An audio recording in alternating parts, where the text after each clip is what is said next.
Bonjour à toutes les femmes vertueuses de Virtuous Women. Alors permettez-moi de juste emprunter une salutation d'un pasteur que j'aime bien. Shalom en vous, shalom sur vous et shalom autour de vous.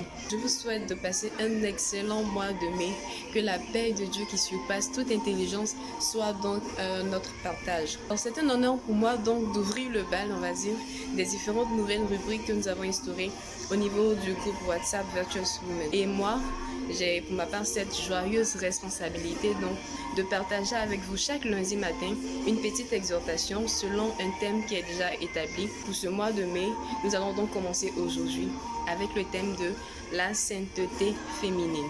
Et oui, la sainteté féminine.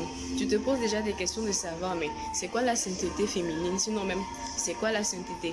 Est-ce à dire qu'il existe une sainteté masculine ou une sainteté féminine?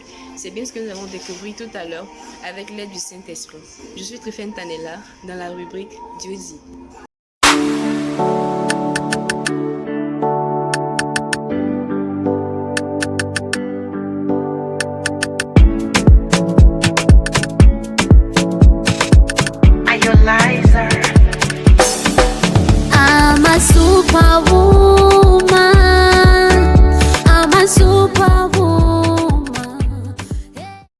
Je ne voudrais pas que tu regardes cette vidéo juste pour la regarder, mais sois dans la disposition et dans l'attente de recevoir une parole pour toi concernant ce thème. Dans 1 Pierre, le chapitre 1, à partir du verset 14 jusqu'au verset 16. Je lis. Comme des enfants obéissants, ne vous conformez pas aux convoitises que vous aviez autrefois quand vous étiez dans l'ignorance. Mais puisque celui qui vous a appelé est saint, vous aussi, soyez saints dans toute votre conduite. Selon qu'il est écrit, vous serez saints, car je suis saint. Amen, amen. Nous disons amen à cette parole et on a même envie de dire, c'est bon, ce passage résume tout ce que nous voulons dire aujourd'hui. Mais nous allons essayer de creuser un peu. Qu'est-ce que donc la sainteté féminine sinon? Commençons par, qu'est-ce que la sainteté? La sainteté est le caractère de ce qui est saint, sinon l'état de ce qui est saint. Et sainteté vient du mot saint. Nous sommes donc amenés à savoir ce que c'est que être saint. Saint vient du mot kadash en hébreu qui signifie mise à part, qui signifie consacré, sinon séparation, sinon être séparé d'eux. C'est donc le fait d'être séparé de quelque chose. Et dans le contexte spirituel ou divin dans lequel nous sommes, il est donc question de se séparer de des mauvaises habitudes, des mauvais comportements, comme il a dit ici, des convoitises. Donc de nous séparer de toutes nos convoitises que nous avions autrefois pour donc nous rapprocher de Dieu, nous séparer de tout ce qui nous éloignait de Dieu afin que nous puissions nous rapprocher davantage de lui. Nous y reviendrons tout à l'heure. Féminité, c'est donc tout ce qui se rapporte donc à la gente féminine. C'est donc tout ce qui concerne la femme. Ainsi pour dire que sainteté féminine revient donc à parler du caractère, sinon de l'état saint de la femme.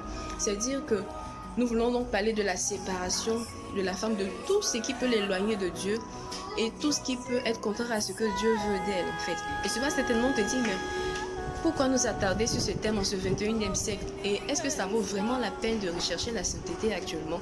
Ou lorsque tu essaies de te démarquer par ta sainteté, on se moque de toi, tu es sujet de raillerie. On se dit non mais tu n'es pas branché, tu n'es pas chic, entre guillemets.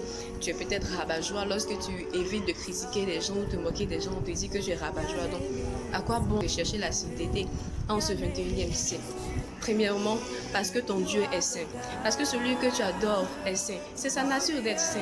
Alors s'il est en toi et que son image est en toi, tu dois absolument, on va dire, refléter l'image de Dieu.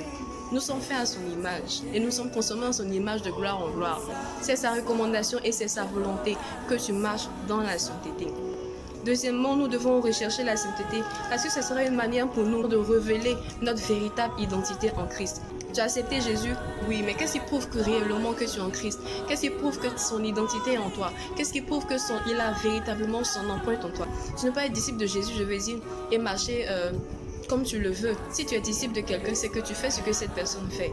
Donc c'est une manière pour nous de révéler que nous appartenons totalement à Dieu, que nous lui avons désiré toute notre vie, que nous nous soumettons totalement à lui. Et troisièmement, ma sœur, recherche la sainteté de Dieu parce que Jésus revient. Il a dit dans sa parole que lorsqu'il reviendra, il viendra chercher son église qui est sans tache ni ride, c'est-à-dire une église qui est, on va dire, sainte. Mais si tu n'es pas dans ce cas, que tu continues de te conformer aux convoitises que tu as abandonnées, comment est-ce que tu pourrais donc être enlevé lorsque Jésus reviendra? Alors, recherchons de tout cœur la sainteté. C'est vraiment, vraiment important. Pour répondre donc à la question de savoir s'il existe une sainteté masculine et une sainteté féminine, je dirais oui et non. Non, parce que la sainteté, c'est une recommandation que Dieu donne à tous ses enfants en fait. Il n'y a pas que c'est juste attribué aux femmes, non. Dieu recommande à tous ses enfants de marcher dans la sainteté. Et oui, parce que là, dans ce groupe de Virtuous Women, nous sommes dans un cadre féminin et il faut vraiment que notre sainteté puisse être recadrée dans notre quotidien en fait. Reconsidérons nos voies vraiment et recherchons la sainteté parce que je vous assure, il y a beaucoup à gagner. Donc prie le Seigneur et qu'il nous aide véritablement à nous séparer de tout ce qui nous éloigne de lui pour que nous nous rapprochions de lui davantage. Que Dieu vous bénisse et bonne journée.